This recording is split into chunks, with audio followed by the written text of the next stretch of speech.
ialah kasut jenis ini. Jadi di tangan saya ni sebenarnya adalah merupakan kasut jenis ini. Dari segi fungsi keris, seperti mana yang saya sebut tadi, ada yang disebut sebagai keris selit ataupun keris sisip. Keris sisip atau keris selit biasanya adalah keris yang pendek yang merupakan pelengkap busana. Biasanya diselit di pinggang si pemakai. Yang kedua adalah keris tarung. Keris tarung artinya keris yang digunakan untuk bertikam. Dengan kata lain, ini adalah merupakan senjata yang dibawa untuk bertikam. Oleh kerana itu, berbanding dengan keris selit ataupun keris sisip ini biasanya panjangnya lebih kurang 6, 7, 8 ataupun 9 inci. Keris tarung biasanya 15, 16, 17 inci. Sesuai untuk digunakan untuk bertarung. Keris kuasa seperti keris alang dan sebagainya, ini biasanya lebih panjang sedikit daripada keris tarung. Itu mungkin dalam 19-20 inci begitu. Dan akhirnya keris hukum ini 21 inci ke atas. Lazimnya keris hukum ini dalam bentuk keris alang yang panjang ataupun disebut sebagai keris penyalang. Seterusnya cara untuk memakai keris, saya rujuk kepada keris selit. Keris selit yang nak diselit di pinggang. Dan tentulah orang Melayu, oleh kerana keris selit ini adalah merupakan pelengkap kepada busana, untuk menyelit keris, maka orang Melayu memakai busana penuh. Artinya baju Melayu dengan samping, kemudian dipakai bengkung, dan kalau ada dipakai pending. Pending ini adalah seperti kepala tali pinggang. Kemudian berseluar, dan memakai tanjak. Kemudian barulah diselitkan keris ini. Contoh kalau di sini kita lihat, keris biasanya diselit di sebelah kiri. Jadi ini cara pemakaian yang tidak tepat kerana keris ini diselit di tengah-tengah. Apabila diselit di tengah, dia menyukarkan pergerakan. Lazimnya ditolak ke kiri lagi, seperti mana yang terdapat di sini.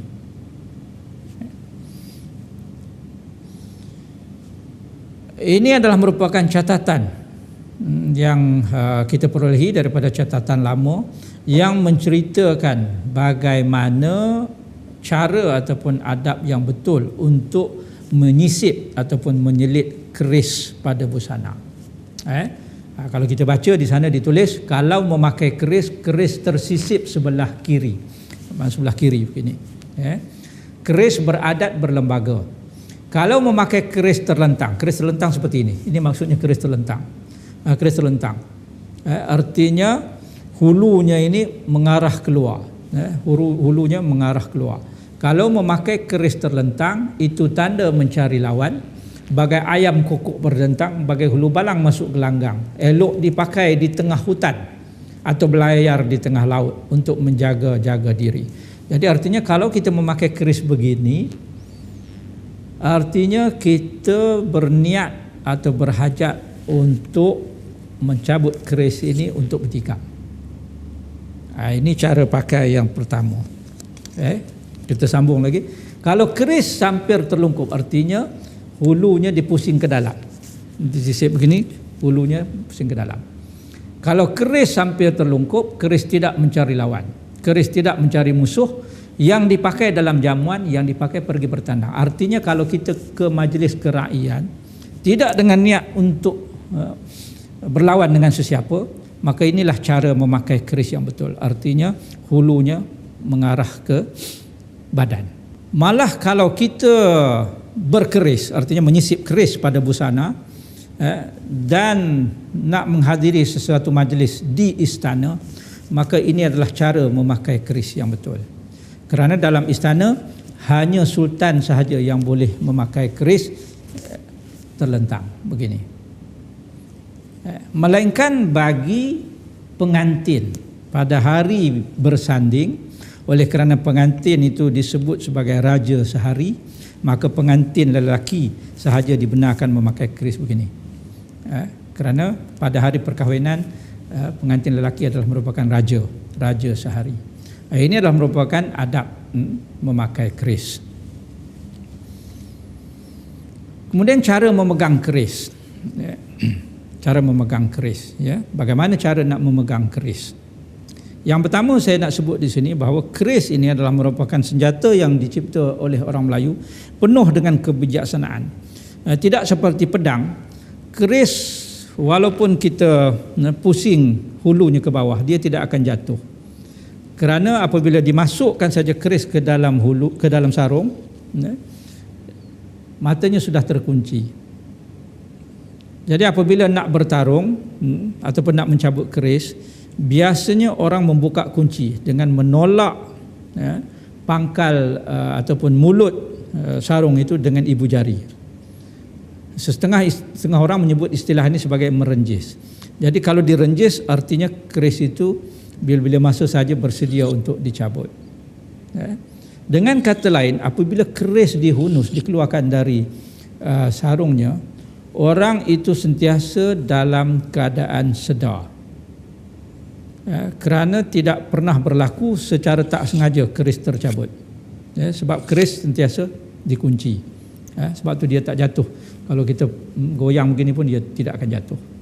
Tapi apabila kita nak cabut, kita kena renjis dulu. Renjis artinya kita buka kuncinya. Untuk mencabut keris, tidak seperti pedang. Ya. Kalau pedang kita cabut, kita tarik pedang itu keluar dari sarung. Keris terbalik. Ya. Apabila mencabut keris, artinya yang digerakkan ialah sarungnya. Yang digerakkan ialah sarungnya. Nanti apabila kita masukkan pun, yang digerak ialah sarung. Dan matanya menunggu. Ini adalah adab mencabut keris. Apabila dicabut, bagaimana cara nak memegang keris ini? Kita perhatikan pada ilustrasi, ibu jari diletakkan di atas akut ataupun di atas aring berdekatan dengan akut. Ibu jari diletakkan begini. Seolah-olah seperti kita menunjuk. Cara orang Melayu menunjukkan begini. Ini cara orang Melayu menunjuk, cara yang sopan untuk menunjuk ke sesuatu arah. Jadi cara yang sama, cuma kita letakkan ibu jari ini di atas aring. Begini. Ini yang ditunjukkan di ilustrasi di sebelah sana. Begini. Ini adalah cara untuk memegang keris. Ada gambar yang lebih besar lagi. Perhatikan bahawa ibu jari diletakkan di atas aring. Ini bilah yang lebih besar. Ibu jari diletakkan di atas aring. Di atas aring berdekatan dengan akut, dengan belalai gajah itu. Jadi inilah cara dipegang dan bertikam. Kalau pegang begini tak betul. Kalau digenggam begini, ini bukan cara memegang yang betul. Kita kena letak jari di atas.